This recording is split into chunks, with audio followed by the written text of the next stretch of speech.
The NSG team has now reached the bomb site in the city of Bengaluru. NSG is the National Security Guard, a counter-terrorism unit. Alarm bells are now being raised over the attack that took place in Bengaluru city in a cafe. A very popular eatery, Rameswaram Cafe. There was a blast that took place there. 9 people have been injured so far.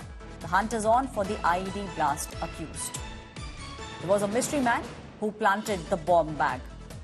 My colleague Arvind Oja is now joining me on the story. Arvind, visuals में जो हमें इस समय समझ आ रहा है वो ये है कि एनएसजी कमांडोज यानी कि द नेशनल सिक्योरिटी गार्ड्स जो हमारे हैं वो इस समय पहुंच चुके हैं साइट पर और हम देख रहे हैं कि एक इन्वेस्टिगेशन ऊपर से लेकर नीचे तक वो जो कैफे है उसके आसपास इस समय की जा रही है। नहीं, एनएसजी की जो बॉम्ब डिस्पोजल यूनिट है वो यहाँ पर पहुंची हुई है। जाहिर सी बात है किस तरीके का एक्सप्लोसिव यूज किया गया इस आईडी में वो जानने के लिए जो एनएसजी की टीम है, अगर यहाँ पर देखें जो स्नीफर्स डॉग्स हैं उनकी मदद से जो एनएसजी की टीम वो अंदर गई थी। ये देखिए सामने की तरफ जो स्नीफर डॉग्स है, क्या कोई और अभी एक्सप्लोसिव तो नहीं है आसपास और कोई आईईडी तो नहीं है यहाँ पर आसपास, वो भी उसके अलावा किस तरीके का जो एक्सप्लोसिव है वो इस्तेमाल किया गया आईईडी में वो जानने के लिए अब स्नीफर डॉग्स के साथ अगर ये देखें तो एनएसजी का जो जवान है वो अंदर की तरफ जा रहा है। एक टीम पहले अंदर गई हुई है, बाहर भी एक टीम है। ये वो साइट है जहां पर आईईडी रखा गया था और उसके बाद धमाका हुआ।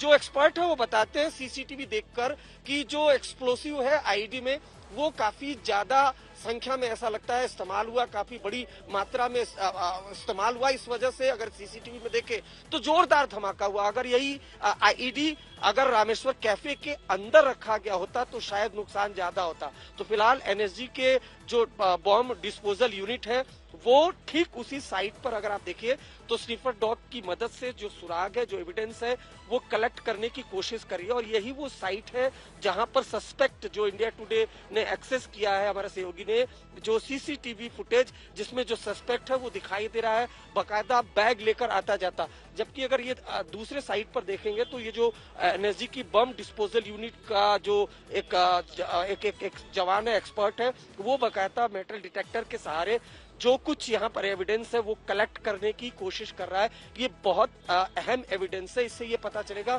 कि किस तरह का जो एक्सप्लोसिव है, किस तरह का, कि क्या नेचर है उसका, किस तरह से एक्सप्लोसिव इस्तेमाल किया गया। तो एनएसजी की टीम फिलहाल रामेश्वरम जो कैफे है इसके बाहर ही मौजूद है और एविडेंस कलेक्ट करने की यहाँ पर कोशिश की जा रही है।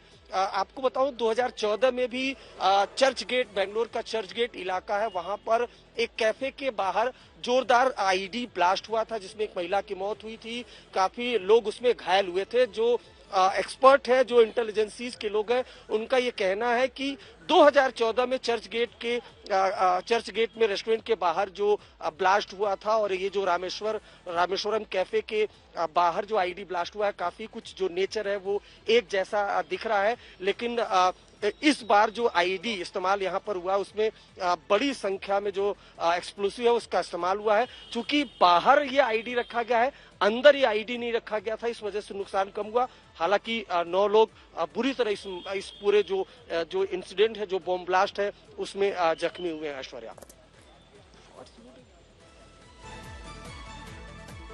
ये सब जानकारी देने के लिए बहुत बहुत शुक्रिया Arvind Ojha, my colleague who standing right outside the cafe.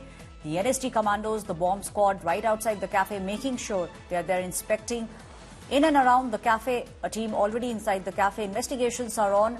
The Karnataka government saying that in the next 24 to 48 hours, they'll make sure that they have some proof, concrete proof of what led to this IED blast. A man has been